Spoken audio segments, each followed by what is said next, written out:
RFM. Le meilleur de l'auto sur RFM avec le magazine Automoto. Et ce matin, avec Christophe Damron, attention, on vous emmène à bord de la voiture présidentielle. Souvenez-vous, c'était il y a 2 ans tout juste, sur votre écran de télévision, un homme trempé remontait les Champs-Élysées à bord d'une Citroën décapotée. Et pour beaucoup d'entre vous, c'est là que vous avez découvert la fameuse DS5 de François Hollande, avec son clone, à toit fermé cette fois, qu'il attendait sagement dans les garages de l'Élysée.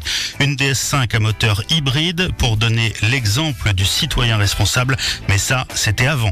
Depuis, au nom de la sécurité du président, on a ressorti la vieille C6 blindée, mais aussi beaucoup plus confortable que la DS5 sans ses fameuses suspensions hydrauliques.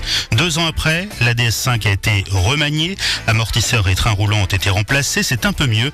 Les évolutions sont notables, mais pas remarquables. Heureusement, la Citroën DS5 version 2014 se rattrape avec un comportement sûr et des performances en nette progression, notamment grâce à son nouveau moteur 2 litres Blue HDI de 180 chevaux, obligatoirement accouplé à une boîte auto à 6 rapports. Résultat de cette heureuse association, les rejets de CO2 sont en baisse, ce qui lui permet d'échapper au malus et de consommer 1 litre de moins au 100 que l'ancienne version 163 chevaux. À l'intérieur, pas de nouveau, toujours cet habitacle inclassable façon cockpit d'avion qui aura le mérite de vous changer des voitures allemandes, et un prix à partir de 37 000 €. C'est presque cadeau au vu des équipements, et avec les économies de carburant, vous passerez moins souvent à la pompe. Si ça, c'est pas du cirage. Merci Christophe.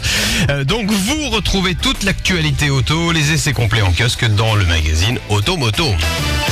Et vous retrouvez également le meilleur de la musique, tout de suite Rihanna, Etienne Dao et Sting sur RFM.